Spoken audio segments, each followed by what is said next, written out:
大家介绍一下这两天写的东西。一个给Godot用的 Clef 插件的加载器。那 Clef 插件你可能没听说过，但是你应该听说过像 VST3 啊，还有 LV2 这样的插件格式，一般是给像 FL Studio 或者 LLMS 这样的 DAW 用的，通常作为乐器或者效果合成器使用。蛮多这样的插件都有它的 Clef 版本。Clef 是一个相较于这些 VST 插件更新的一个格式。项目工程的链接我已经放在视频简介里面了，有兴趣的可以来看一看，文档都写得蛮清楚的。不过还在开发阶段，所以万一遇到 bug 了，或者其他的什么大大小小的问题，欢迎提issue。那么这个插件能做什么？首先，它就是提供了 Godot 访问和加载 Clef 插件的一个方法，然后可以去控制游戏里的音频流与 Clef 音频流之间的交互，把 MIDI 的信号传递给 Clef。当然，有一些 Clef 插件本身也会产生 MIDI 信号，这些信号也可以通过插件被 Godot 引擎所捕获到。那么有些插件它还是有 GUI 显示功能的，也可以在插件里面进行控制，还包括状态管理啊，进行一些设置保存啊之类的，这些就不多说了，直接来看怎么用吧。那使用这个项目其实也挺简单的，你只需要把它下载下来，用 Git 下载啊，或者说用其他的下载方式都可以。可以直接覆盖到你的项目文件夹，或者说新建一个项目都是没问题的。一般来说只有这个 add-ons 里面的东西才是有用的，像这些都可以不用管。好，那我就用 Git 来示范一下，就是 Git clone 和项目 Git。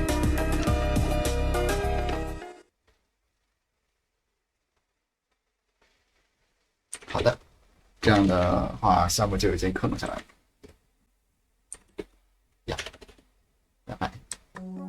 接下来我们打开 Godot 引擎。刚刚补充一下，除了用 Git 或者下载之类的方法，你也可以通过资产库里面进行下载。打开刚刚下载好的东西，可以看到文件结构大概就是这么个样子。之前也说过，跟目录下面都可以不一样。我在插件里面提供了一个示例场景，可以打开这个场景看一下。这一边就对应了使用这个插件的时候一些基本的常用操作，你都可以通过看这个示例来了解一下。不过在看代码之前，推荐看一下Clef 插件的结构。这张示意图我也放在插件文件夹的根目录下面，你可以通过浏览器或者其他的一些软件来打开它。这边我就直接用 Draw.io 来显示了。好，首先最开始一切的开始都是这个别人做好的 Clef 插件文件，一般加载下述类所用到的方法我都标在线的注释上面。首先可以看到一个 Clef 文件它有可能是包含多个 Clef 插件实例的，绝大多数情况下都是一个文件对应一个实例，所以其他实例我们暂且可以不管。那么一个 Clef 实例可以有哪些功能？可以看到它这边提供了音频端口的输入、音频端口的输出，以及 Godot 的 input event MIDI 的输入输出，还有 state 的存储。一个一个来介绍。首先就是音频这一块，那作为音频处理的插件肯定是要处理音频流的。那单个 Clef 实例的音频端口结构大概就是如同我当前屏幕上的一个 CLAP 音频实例可能包含多个音频输入端口，一个输入端口可能包含多个通道。通道就类似于我们双声道的左右声道，一般情况下一个端口它只有2个声道，但也可能有一些例外之类的，这些都根据你具体加载的插件来酌情使用。好，那么输出端口也是一样的，一个输出端口可能包含多个通道，一般是2个，对应的是左右2声道。音频这一块说完了，就目前的项目实现而言，对更多 MIDI 信号的支持类型也只有如下3种，分别是 Note On、Note Off 和卡住嵌记。这3个应该说是最常用的，可以涵盖绝大多数使用情况的3个 MIDI 信号了，也就是按键按下、按键弹起和一些乐器设备上会有的调制轮啊、导轨啊这样的旋钮控制。最后一个实现功能就是插件状态保存，也就是说你加载完一个 CLAP 插件实例之后，你可能会在里面捏频谱形状啊，对声音进行造型啊，但是事后你还需要把它保存下来，这样下一次加载这个 CLAP 音频插件的时候，才不至于之前做的东西都全部抹大了。可以通过它的 state 成员变量把它的状态给取出来，然后你自己去把它存储到存档文件里啊，或者什么其他地方都可以。那么对整个 CLAP 文件的抽象大概就是这些，下面我就可以看代码了。首先这个示例场景，它会弹一个弹窗出来，让你去选你要加载的 CLAP 插件。这边的话，我可以推荐一个非常好用的 CLAP 插件，也就是这个 Cardino。Cardino 是一个模块化的合成器，我个人感觉它里面支持的功能都非常多，基本上你想要的任何效果都可以通过这个插件来进行实现，只不过上手有一点难度，可能需要了解里面各个节点它的使用方法。在通过我的这个项目加载 CLAP 插件之前，你需要先安装这个 CLAP 插件，具体安装方法就可以看它的 Release 界面，下面是有安装程序的，下载下来，然后按照引导一步一步来就可以了，记得安装到你自己知道的地方。如果不知道也没关系，绝大多数情况下都放在我当前打开的这个文件夹里面，可以去这里面找一找。加载之后的界面大概就是这个样子，这个是 Cardino 插件的一个默认的初始配置，我们可以借这些配置先完成一下我们基本功能的测试。首先我们来看一下音频输入的功能，这一部分的测试代码都可以在 Set Audio Stream Input 里面找到。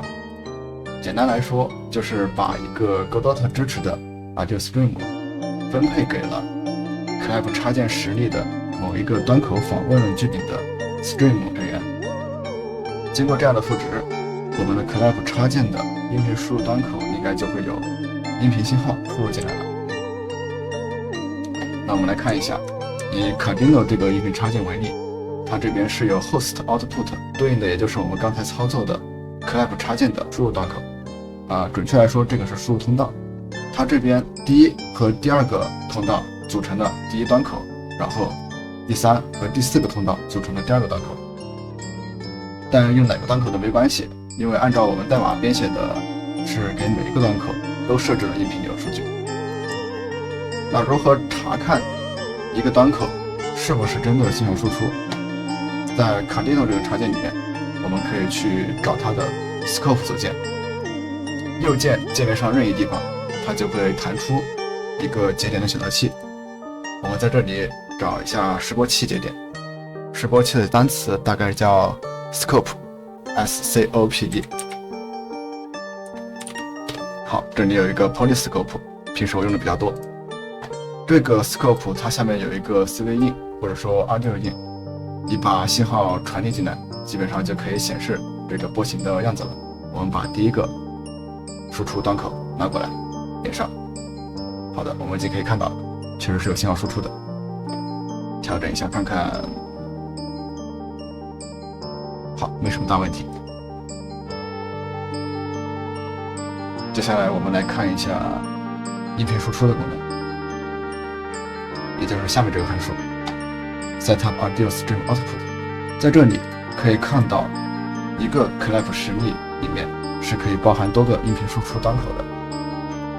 然而在设计的时候，我想到的最方便的一个地方就是这个端口的距比是可以直接当成 audio stream 来使用的。在这里我们实例了一个 audio stream player， 将我们的音频输出距比直接付给它的 stream 成员，然后去播放这个 player。一旦开始播放，那么按照一般的格斗的设置，这个音频流中的音频就会传递到你的扬声器上，并变成可以听到的声音。回到 Cardinal 的 CLAP 插件，现在 Cardinal 是没有向外输出任何音频的，因为这些接口都是空的。那我们随便将一个输入音频接过去，看会发生什么。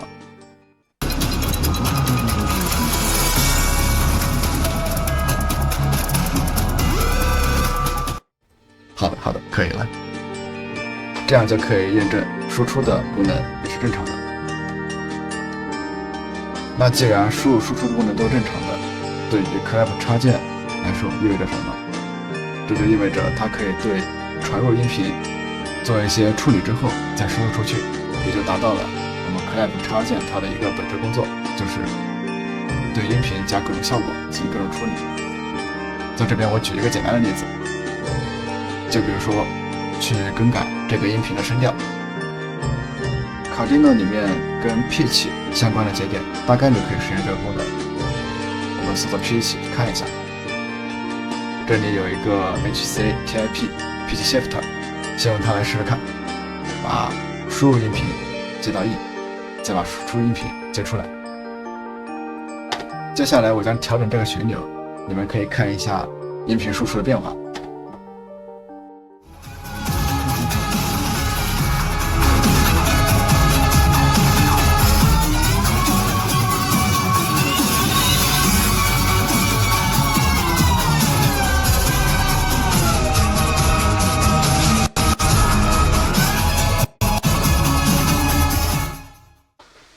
好，测试了一下，功能没有问题。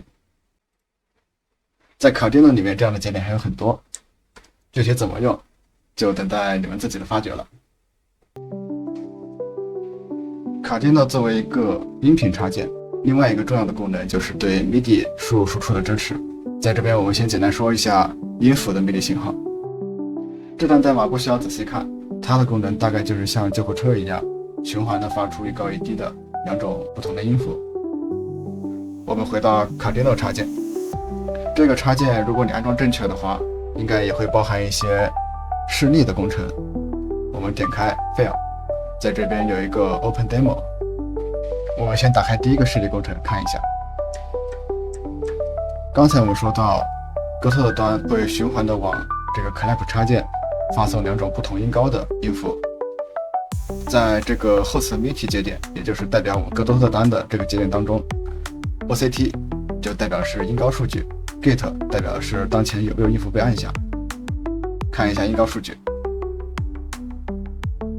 可以看到这边的电压数值是循环在0和1之间变动的，这就说明这边是顺利接收到了哥多特那边发过来的音符数据的。我们来听一下它的大概表现。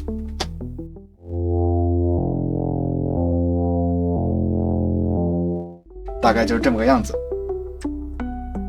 当然，你也可以把这些音符信号路由到输出端口，这就相当于哥特那边会重新收到自己刚刚发给 CLAP 插件的音符数据。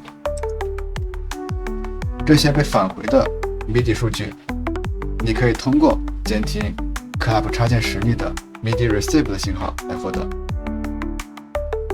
至于关于音符的其他使用方法，跟使用音频数据是差不多的。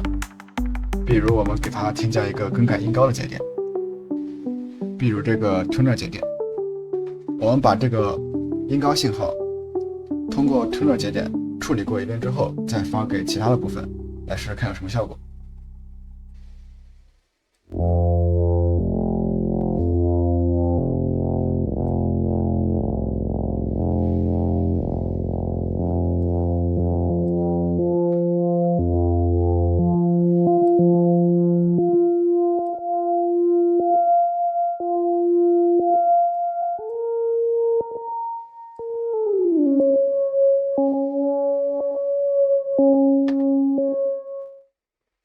可以看到，经过 tuner 节点转换之后，音高数据也发生变化。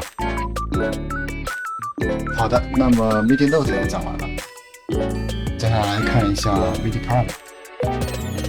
有些 MIDI 乐器可以通过推子来控制音量大小或者音高之类的，在这边我们也可以实现。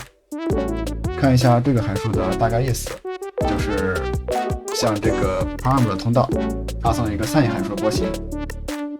这边我们使用的通道控制器编号是0，这也意味着这个信号会传递到我们 Cardinal Clef 插件里面的0号 param 通道里面。那我们回到 Clef 插件来看一下它的第一个 param 通道的信号是什么样的。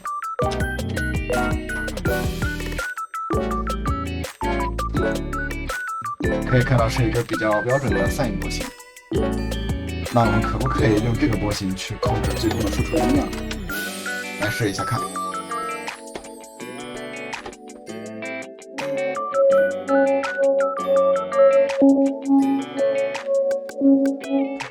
可以看到，通过正弦波来控制最终输出音量大小，就可以让输出的音频有一种跳动的感觉。好的，那么要介绍的其实就这么多。有其他需要了解的，可以看一下写的注释和文档之类的，应该还算写的比较详细吧。其实最开始写这个，就是想着说不定哪一天 Godot 真的可以作为一个 DAW 来使用。要是你也有这方面的想法，或者建议和发现的问题，欢迎来项目的 GitHub 上提 issue 和做 PR。那么就是这些，拜拜。